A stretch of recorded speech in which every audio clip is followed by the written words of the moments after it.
There are moments in a man's life when silence becomes its own kind of companion.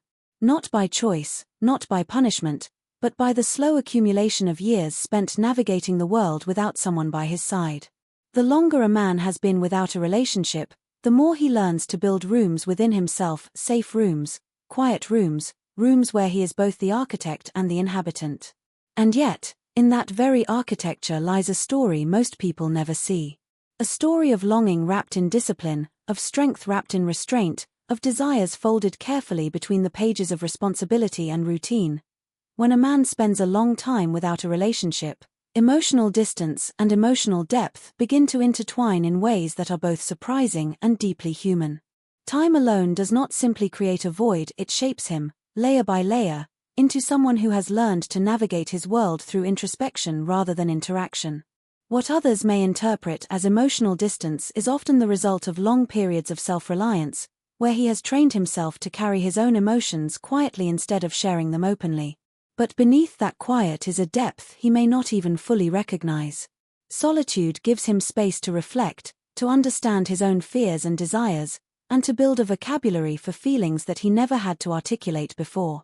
This emotional depth grows slowly, almost imperceptibly, as he learns to sit with himself rather than reaching for someone else to fill the silence. At the same time, prolonged independence can create an emotional buffer, a subtle distancing that makes it easier for him to avoid vulnerability. The longer he goes without romantic connection, the more he becomes accustomed to the simplicity of not having to explain himself to another person. He becomes fluent in internal dialogues, creating emotional boundaries that feel safe but also isolating. These boundaries can become so familiar that lowering them feels like a disruption rather than an invitation. Yet even as he builds these walls, there is a quiet richness underneath, a reservoir of understanding and self-awareness that comes from having confronted his emotions alone. This internal landscape means that when he finally encounters the possibility of connection, he may hesitate. Not because he lacks emotion, but because he has learned to experience it inwardly. He knows the depth of his feelings, perhaps more deeply than ever before, but he is unsure how to translate that depth into expression. Emotional distance, then, is rarely a sign of detachment, it is the residue of having had no one to share his depth with for a long time. And the depth itself becomes both a gift and a challenge. It allows him to understand himself with clarity, to recognize patterns, to see the world with a sensitivity that relationships often reveal more gradually. But it also leaves him wondering how to bring someone into a space he has become so used to navigating alone, how to bridge the gap between the distance he has maintained and the depth he has cultivated, how to let someone step into the emotional world he has built so quietly over the years without knowing whether they will understand it or whether they will know what to do with the parts of him he has held in silence and careful consideration. The longer a man goes without a relationship, the more deeply he begins to embody the belief that he must rely solely on himself, and this reshapes the way he moves through life in ways both empowering and quietly isolating. At first, self-sufficiency feels like strength. He learns to handle his responsibilities without leaning on anyone, to manage his emotions without external reassurance, to solve problems without the comfort of partnership. This creates a kind of internal pride, a feeling that he can stand on his own 2 feet no matter what storms come his way. Over time, this independence becomes part of his identity. It is not just something he does, it becomes who he is. He becomes the man who does not need help, who does not ask for support, who does not show cracks because he has trained himself to be the one others can rely on instead of the one who relies on others. Yet beneath this powerful exterior lies an often unnoticed tension. The myth of masculine self-sufficiency whispers that needing no one is the ultimate form of strength, but in reality, it can make a man quietly starved for the nourishment of connection. The longer he goes without partnership, the more his routines harden around him. He gets used to making every decision alone, to not having to compromise, to keeping his thoughts and feelings tightly contained within the boundaries of his own mind. What begins as empowerment can subtly become emotional isolation, not because he intends it, but because he has forgotten what it feels like to share the weight of life with someone else. The idea of letting someone in becomes not only unfamiliar but destabilizing. He may find himself torn between the comfort of the world he has built and the yearning for companionship that still lingers beneath the surface. The independence he has cultivated gives him resilience, discipline, and a profound sense of control, yet it also creates a barrier he doesn't always know how to dismantle. When love or interest appears on the horizon, he often evaluates it through the lens of everything he has taught himself to survive without. He wonders whether letting someone in will weaken him, disrupt his rhythm, or expose parts of himself he has kept locked away for years. Self-sufficiency tells him he doesn't need anyone, but desire reminds him that needing someone is part of being human.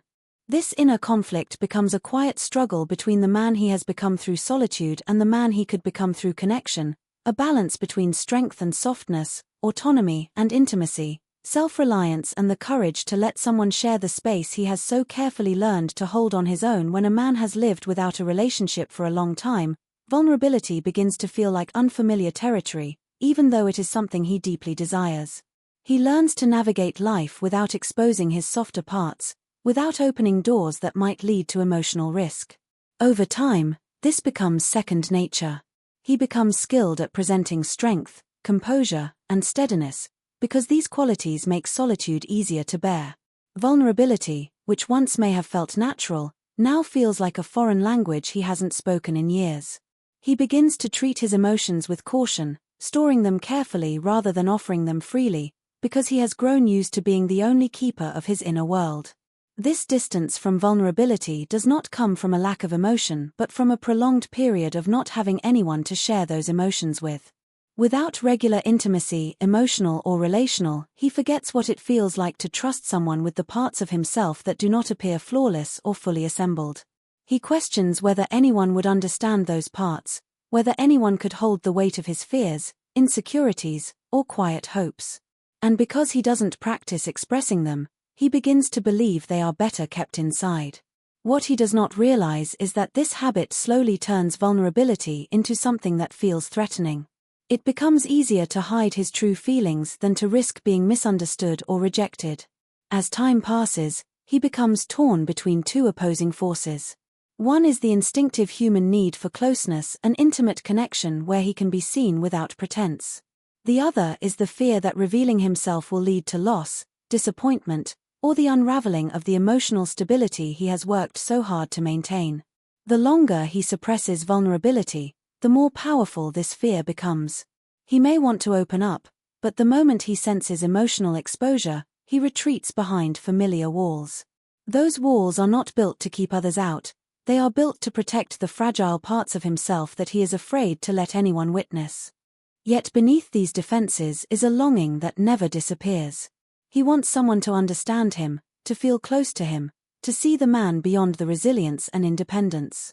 But because he has gone so long without sharing himself, he struggles to trust that vulnerability will lead to connection rather than chaos.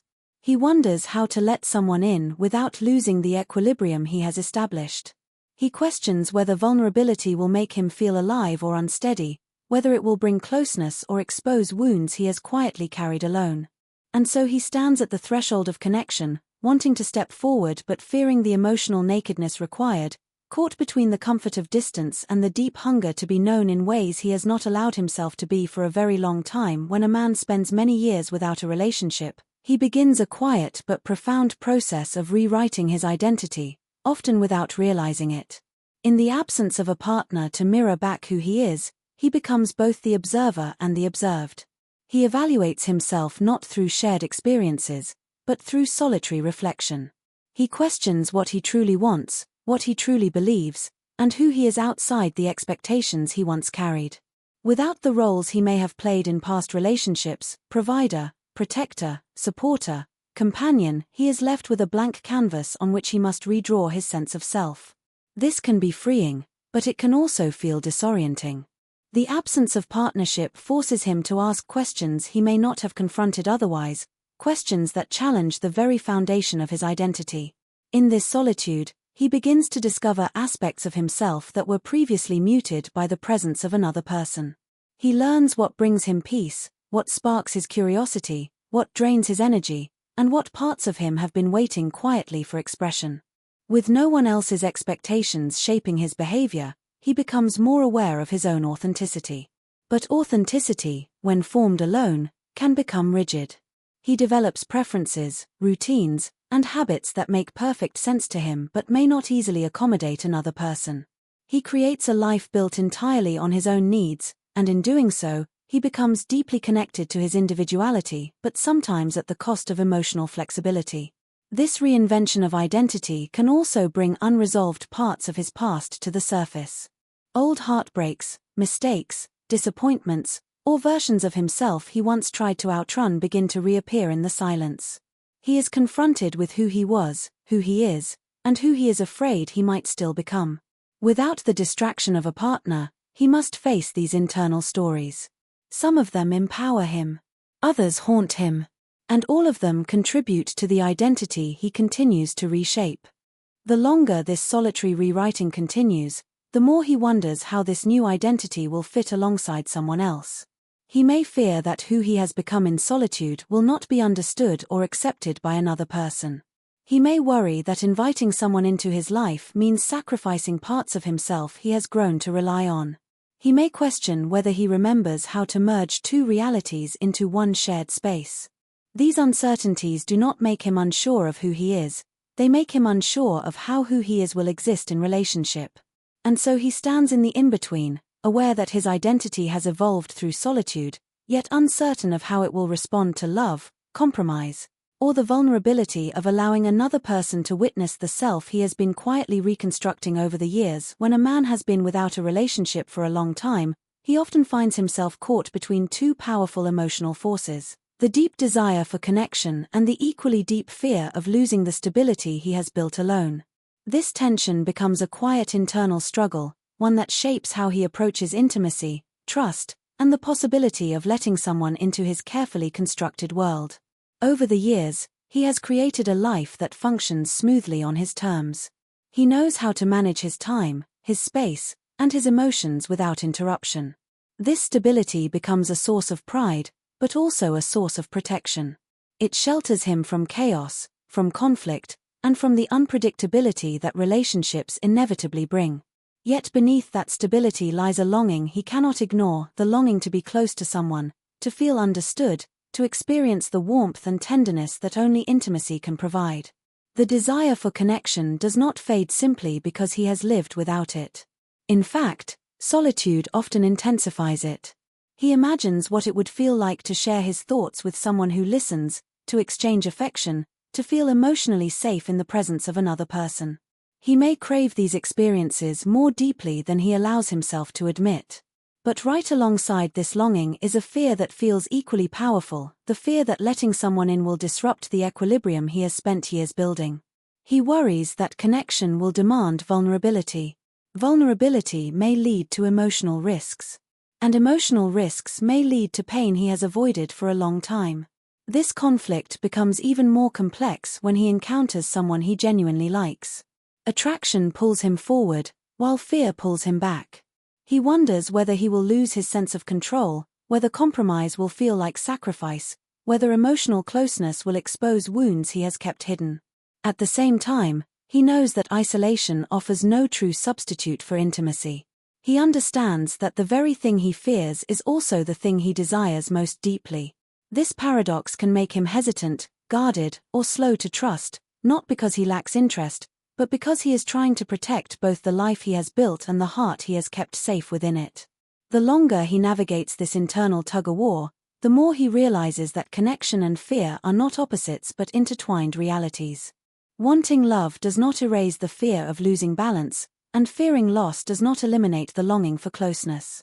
He stands in this delicate space, trying to reconcile the man he became in solitude with the man he could become in relationship, wondering how to allow someone into his life without losing himself, and how to hold on to himself without pushing someone away.